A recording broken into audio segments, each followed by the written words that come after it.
নমস্কার বন্ধুরা, আজকে আমি আবার একটা নতুন ভিডিও নিয়ে চলে এসেছি। তো আজকে আমি মাসির বাড়ি বেরিয়ে গেছি, বেরিয়ে অর্ধেক রাস্তাও চলে এসেছি। আর এখান থেকে নদী পার হয়ে বেশিক্ষণ না, হয়তো 15-20 মিনিট লাগবে। তো এখানে আমি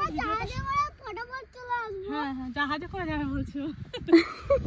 তো ভিডিওটা আমি এখান থেকে শুরু করলাম। সকাল থেকে অনেক কাজকর্ম করে সব রান্না বান্না করে খাওয়া দাওয়া করে তো আমি বেরিয়েছি। তো সকালবেলা একটুও টাইম পাইনি।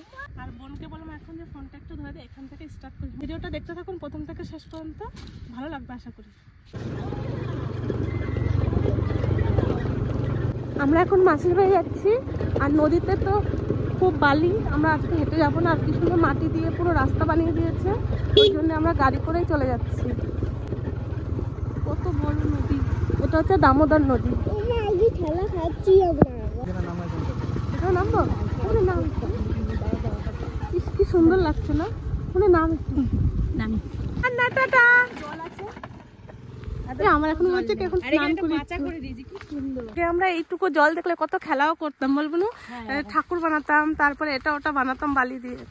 তো আজকে অনেকদিন পর যাচ্ছে এরকম হেঁটে হেঁটে। আবার বেশিরভাগ আমরা গেছি বড়জোড়া হয়ে, মানে নদীটা দিয়ে খুব কমই গেছি। একবার কি হয়েছে, আমি বিয়ের পর প্রথমবার না দ্বিতীয়বার যখন মাসির বাড়ি যাই, তখন আমার ছেলের বয়স হচ্ছে 5 মাস না 6 মাস। তো এইখান দিয়ে যাচ্ছিল, আর তখন ছিল টাইমটা হচ্ছে ওই 11:30। যেমনি রোদ তেমনি কষ্ট হয়েছিল। আর বালিতে একটু হাঁটতে পারছিলাম না ছেলেকে নিয়ে, এত কষ্ট হয়েছিল, মনে হচ্ছে যেন আজকে আমি মরেই যাবো। তারপর মাকে ফোন করছি, মা আজকে মনে হয় মরে যাবো, মা আজকে আর আমি বাঁচবো না, এত কষ্ট হয়েছে। মা শুনে আমার কি বলবো, ছেলেকে কোলে নেওয়ার ক্ষমতাটা ছিল না, মানে এত কষ্ট হয়ে গেছিল ছেলেকে নিয়ে আমরা হেঁটে যেতে। এখন বলছি মনে হচ্ছে কি সেই দিনটার কথা মনে পড়ছে আমার। দিয়ে মাকে বলছি, মা আজকে মনে হয় আমি আর জীবিত বাড়ি ফিরবো না, আর এত কষ্ট হয়ে গেছে। মা ছেলেটাকে আমি কোলে নিতে পারছি না। তান্নার বাবা গাড়ির ভেতরে, ব্যাগ প্রিয়া সব আসছে। যে ছোট্ট একটা এরকম, এটা তো সর্বণ বনগুলো ছিল হয়তো কেটে দিয়েছে বা আগুনে পুড়িয়ে দিয়েছে। তখন একটা সর্বণ বন ছিল ছোট্ট পাড়া, আর দেখি সেখানে একটু ছাওয়া আছে। সেই ছাওয়ার মধ্যে আমি আর আমার ছেলে বসে আছি, আর তান্নার বাবা এসে দেখছে আমরা নেই। ওর তো ভয় হয়ে গেছে, জলও ছিল অনেকটা, তখন ভেবেছে কি ওই জলের ভেতরে হয়তো আমরা পড়ে গেছি বা চোরাবালিতে পড়ে গেছি, এরকম ভয় পেয়ে গেছিলো। আর একটু এগিয়ে গেছে, একটা লোক বলছে, না না আপনার বউ ওইখানে আছে, দেখুন আপনার ছেলে আপনার বউ সব সর্বণ বনের ভেতরে বসে আছে। তারপর এসে বলছে, জানো আমি কত ভয় পেয়ে গেছি, ভাবলাম ছেলে আর তুমি মনে হয় চোরাবালিতে পড়ে গেছো। তারপরে আমরা খুব কষ্ট করে গেছি। আর ওইদিকে মাসি মেসো সব নিতে এসেছিলো ওই কথাটা শুনে মায়ের কাছে, এত কষ্ট হচ্ছে। তারপরে প্রতিজ্ঞা করছি কোনোদিন আমি নদী পার হয়ে যাবো না, আমরা বড়জোড়া হয়ে যাব। ওই যে আসছে তার না, তুমি বাবার ওখান থেকে আবার চলে এলে। চলো বাবা, তোমার ভালো লাগছে আজকে নদীতে? আমার দিকে দেখাও, সাঁতার কাটলে তোমার ভালো হতো। তাহলে চলো ওইদিকে চলো, তোমাকে সাঁতার কাটা শিখিয়ে দেবো আজকে। হ্যাঁ জানো কি করে সাঁতার কাটে, একটু দেখাও তো।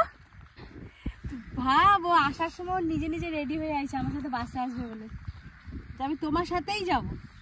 ওই জন্য নতুন দেখ ওইটুকু ছেলে, আর ও মানে নিজে হাতে জামা পরেছে, জামা প্যান্ট জুতো সব নিজে পরেছে আজকে। আমরা আজকে রেডি করেই দিইনি ওকে, শুধু ওর মাসি একটু মুখটা পরিষ্কার করে দিয়েছে, ব্যাস এইটুকুই। ওই জন্য না আমি জামাটাও খুলিনি, যে নিজে পরেছে রেডি হয়েছে। জামাটাও কিন্তু নতুন না, ওটা বাড়িতে পরে, নিজে হাতে পরেছে বলে আজকে জামাটা খুলেই দিইনি। কি ভালো লাগছে, মনে কি জলে নামি। এই নৌকাটাতে এখন আমরা চাপবো। তাতে চলো চলো চলো, এখন তুই আমার সম্পত্তি, চল। এই নৌকাতে আমরা এখন চেপে ওই পারে যাবো। ও বলছি ওই পারে খুব মজা হবে। একটা কাস্টমার না নৌকাতে।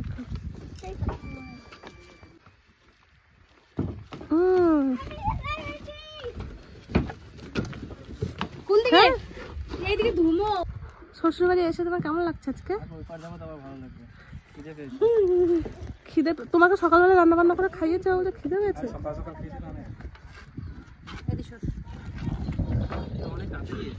নৌকা ছেড়ে দিয়েছে, আমরা এখন যাচ্ছি নৌকা করে।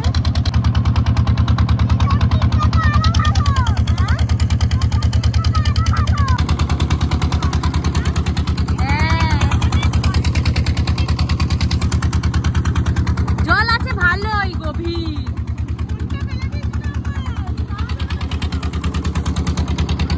প্রিয়া চেপে মেসোর সাথে যাবে। এই কি কথা বলে বারবার, কি বলছে? ঝাঁপ দিয়ে দেবো বারবার। বাবু এরকম বাজে কথা বলে? তোমাকে বলেছে না এসব আজে বাজে কথা বলবো? ও মানে ও সাঁতার কাটতে ইচ্ছে করছে, বুঝলি পিয়া?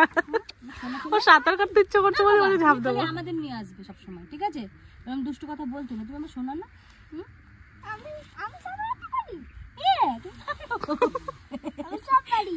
চলো কতটুকু টাইম লাগলো? ও গলায় ঝুলায় ও পড়ে আছে বলে তো ওই যে হাত দে, আমার হাতটা আগ হয়ে বসে তো। চল মেশো এসছে নাকি দেখি।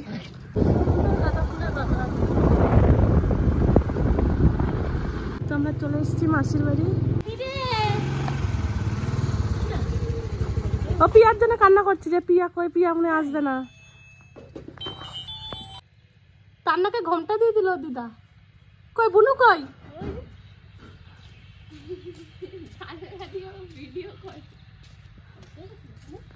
মাসি বাড়ি এসে খাওয়া দাওয়া করে আমি একটু মাঠে বেরিয়ে গেলাম। মাসি এখানে বাসন ধুচ্ছে আর এখানে আমি একটু মাঠে হাঁটতে হাঁটতে এলাম। সব আলু গাছ লাগিয়েছে এদিকে আর এদিকে, আর ওইদিকে ফুলের বাগান। কোথায় গেছিলা? মাসিরা কত লঙ্কা গাছ লাগিয়েছে এখানে। আমরা হাঁটতে হাঁটতে এসছি দেখতে যে কি কি গাছ লাগানো হয়েছে। এই পুরো লম্বা করে যে জমিগুলো আছে এইগুলো আর এইগুলো মেশো আর মেশোর ভাই। লঙ্কাগুলো ছিঁড়ে নেবো, পাকা পাকা লঙ্কাগুলো আমি আজকে তুলবো। ফুল এসছে দেখো, আমরা হয়নি এখনো জানো ভালো করে। প্রচুর ফুল এসছে। একটা গাছ নিয়ে যাবো যাওয়ার সময়। হ্যাঁ এই লঙ্কার চারা গাছ নিয়ে গেলে এই যে দেখো একটা চারা। ওটা বড় লঙ্কা হবে না? না হবে, প্লাস্টিকের মধ্যে নিয়ে গেলে।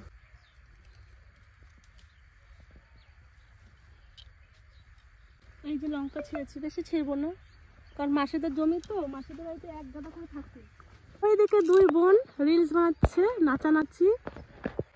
মাসিদের বাড়ির পাশে একটা ফুল বাগান আছে, তাই দুই বোন ওখানে ভিডিও করছে। দেখ কত বড় মিষ্টি আলুটা। আর এদিকে মাসি মিষ্টি আলুর বাগান দেখে বসে পড়েছে। অনেক বড়, অনেক। এই দেখ দেখো মা বালির নৌকার ভিতর না ঢুকে যায়। দেখ যত ই করছি ততই বেরোচ্ছে। তুলবো? চলো। ভেঙে যাবে তো। ভেঙে যাবে এত বড়? না নষ্ট করো না, অনেকটা বড় হয়েছে তো। এখন আর তুলো না মাসি। তোলার মতন বয়স হয় না এগুলো, 3 মাস না হলে তোলে না। কতদিন হয়েছে তাও? 1 মাস হয়ে গেছে না? 1 মাস হয়েছে। প্রচুর আলু হয়েছে তো। সব হচ্ছে যে মিষ্টি আলু, এই মাঠটা এই মাঠটা আর কি। আর ওইগুলো চলে এসেছি এখন আমি ফুল বাগানে। এরা দুজন রিলস বানাচ্ছিল। এই জন্য আমি কানে একটা ফুলও আজকে কত তারিখ? আজকে 26 তারিখ। আজকে মামি ফোন করেছিল সকালবেলায়, মনা তোমরা কখন যাচ্ছ? আমারও ফোন করে বললো কালকে চলো। মিথ্যা কথা বলছে। দাদু দাদু দাদু দাদুকে তো হাম্পি দিয়ে আসো, তাতে যাও। ওলে বাবালে, ওলে বাবালে, গাড়ি কিনে দিয়েছে বলে বাবা সবাই কিনে দিলাম আমি, সবাই হাম্পি দিদি বাবা। তাহলে একে মাসিকে দাও। মাসিকে ওইটা চাকা ভাঙাই যাবে। খোলাম না, দেখো ভাঙা নয় বলো, খুলে দাও। চাকা ভাঙা এটা। গাড়ি কিনে নিয়ে এসছে মাসি বাড়ি। এখানে অনেক বালি দেখে ছেলে বলছে এখন আমাকে ট্রাক্টর বা জেসিবি কিনে দাও। তো এই বালি দেখে পাগল হয়ে গেছে। বলছি তুমি গাড়ি দেখে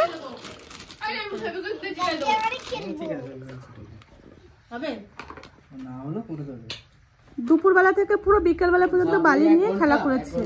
তারপরে এখন জেসিবি গাড়ি কিনে নিয়ে এসছে। তার মানে কালকে সকাল থেকে রাত পর্যন্ত চলবে তান্নার খেলা। কত কিছু খাবার নিয়ে এসছে। আমি তো হাত করি না।